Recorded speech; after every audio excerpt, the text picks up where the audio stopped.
లూమా అనే గ్రామంలో చీకటి కమ్ముకుంది. ఒకప్పుడు కాంతివంతంగా మెరిసిన సూర్యుడు, చంద్రుడు ఇప్పుడు వెలుతురు కోల్పోయారు.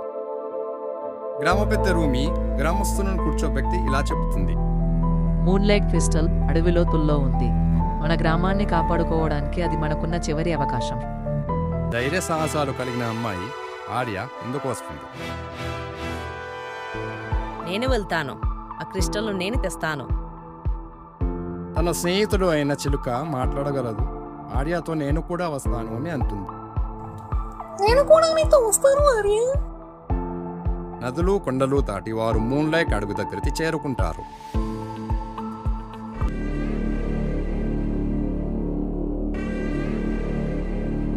అక్కడ ఉన్న ఊడలు ఆర్యను పట్టుకునేందుకు ప్రయత్నిస్తాయి.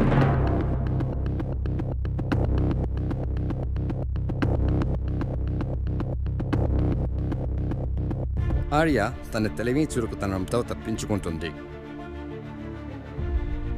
అలసిపోయి దారి తప్పిన ఆమె ఒక చెట్టు కింద విశ్రాంతి తీసుకుంటుంది.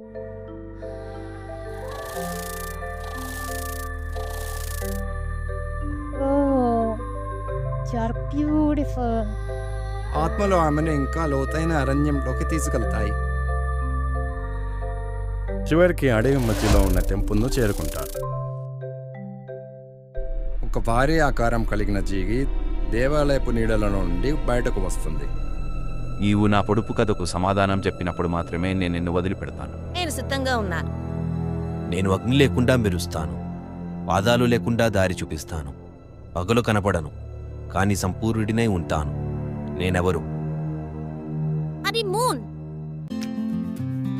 ఆర్య సమాధానం చెప్పగానే రక్షకుడు పక్కకు తప్పుకుని క్రిస్టల్ దగ్గరికి వెళ్లే దారి చూపిస్తారు. దేవాలయం మధ్యలో వారు మూన్లైట్ క్రిస్టల్ని కనుగొంటారు.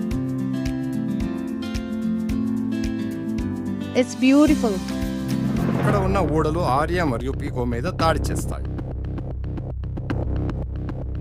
ఆర్య క్రిస్టల్ను ఊడల వైపు తిప్పుతుంది. దాని వెలుతురు వాటిని వెనక్కి నెక్కేస్తుంది. నీవు వెలుతురిని తిరిగి తెచ్చావు బిడ్డా. ఆర్య క్రిస్టల్ను గ్రామానికి తీసుకురావడంతో వెలుతురు తిరిగి వస్తుంది. అందరూ ఆనందంగా ఉంటారు. ఆ రాత్రి మెరిసే చంద్రుని కింద ఒక ప్రయాణం మొదలైంది. అయితే తదుపరి సాహసానికి సిద్ధంగా ఉన్నావా? ఎప్పుడూ సిద్ధమే.